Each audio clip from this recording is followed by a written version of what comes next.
How's it going, viewers of the internet? Welcome back to my channel if you guys are subscribed. If you guys aren't, then feel free to go down below and press subscribe throughout any point in this video. And while you're at it, hit that big thumbs up button to make more videos like this. So with all that being said, today I'm finally doing my bike check. It's been a long while since I've done the last bike check. I usually do it once a year because every single year I have a different build. So with all that being said, we are going to jump right into this bike check. Of course, starting from the top and going to the bottom.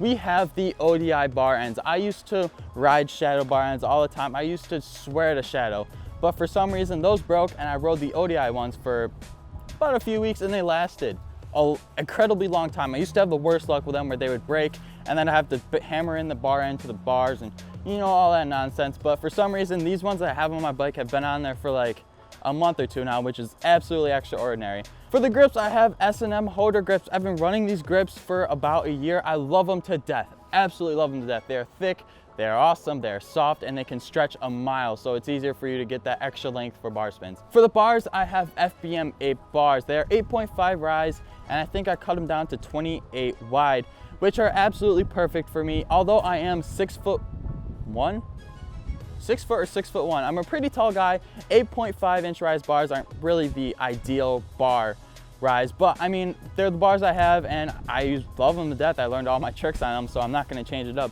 For the stem, I have an FBM stem. I love the stem to death. Although it does slip from time to time, it does do a pretty solid justice for keeping my bars tight. Although it only does slip when I do like really big drops or something like that, it does hold up pretty well for being what it is. And going down to the headset, I have, I think, oh dear God, I think I have Odyssey bearings, although most headset bearings are the same. And then I have a Salt Plus cap because it's the only black cap I had.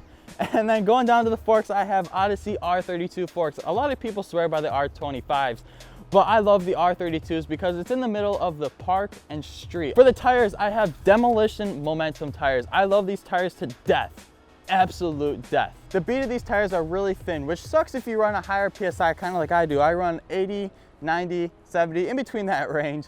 So when I run a higher PSI like that, the tires have a lot of pressure around that bead. So when that bead pops, it's a whole entire show. So I ran through 3 sets of Demolition Momentum tires this year, and luckily there was 2 really good tires throughout those 3 sets that actually held up really nicely, where I still have them on my bike right now. These have been running for about 4 months, 5 months, which are incredible since a lot of these tires like to pop and break and not a lot of people like them because of that reason. But if you get the good set, it helps you, but that is just my theory. So for the wheel, I have a Primo N4FL laced up to a G-Spot ribcage rim. It's an absolute monster of a wheel. I love this wheel to death. The hub and rim are actually like 5 or 6 years old, which were handed down to me by another rider, and I think it's absolutely killer that they've been holding up. For the pegs, I have the same pegs I've been running for about 3 years, which is the Fit Wizard pegs. They were Dan Conway's signature pegs at one point, but you guys know what happened to him. He kind of got kicked off the team. So going down to the frame, the giveaway frame, the frame I've been running for ever since I actually started really riding BMX is the Fit Savage frame. Used to be Dan Conway's signature frame, but we all know what happened to him. So with that being said, this frame is held up awesome. It's a perfect dimension. It is 21 top tube and the back end super short, so it's really snappy and easy for tricks. Like I said, since the front end is so tall and it's kind of a park and street setup, it's perfect for me because I can get those easy spins and I can also have that park feel to it whenever I want to ride park. For the seat post that has been stuck inside my frame for the past year, it's an E-Clat seat post, or E-Claw, however you want to say it, with an FBM seat. The reason why I picked this FBM seat, good job, Brian, good English. The reason why I picked this FBM seat is because it has a red accent on it. I have like 3 seats at home which have like some sort of weird colorway to them, but this seat has done me so good, so why take it off? So with that being said, we're gonna go down to the cranks. For the cranks, I have a Sabrosa Bitchin' cranks hooked up to the Odyssey Grandstand pedals. This setup is perfect because the Sabrosa cranks are 175, which is a perfect feeling for tail whips. It's an easier platform for me to catch because I have such big feet. Also, these pedals, God bless Odyssey.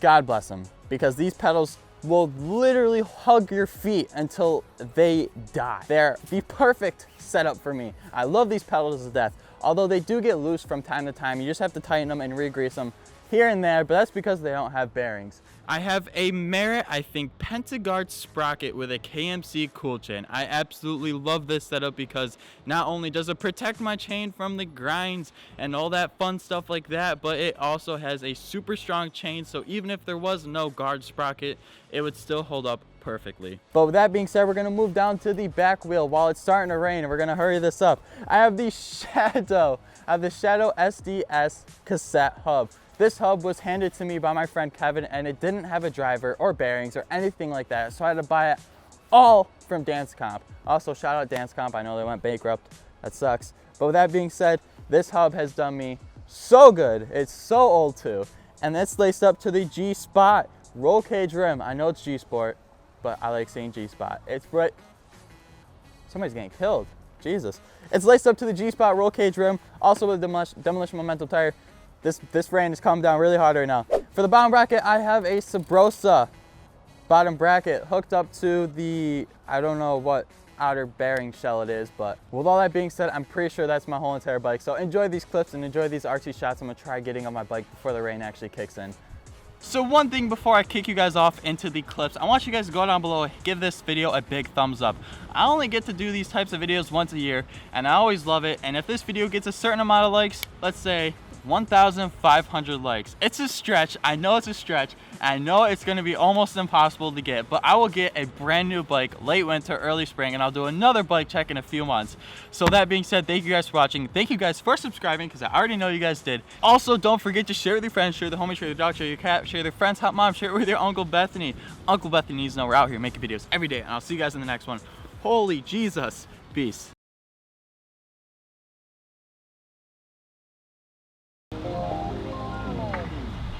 I just put an 8 in a liter. Throw some Jolly Rancher in, make it sweeter. Versace my clothes, I with a white hoe and she snorting 3 lines like Adidas. Got a black girl rolling off Molly. Got a white bitch snoring up snow. Said she want real niggas in the party. Parents gon' leave the keys to the condo. Smoking this up here in the night.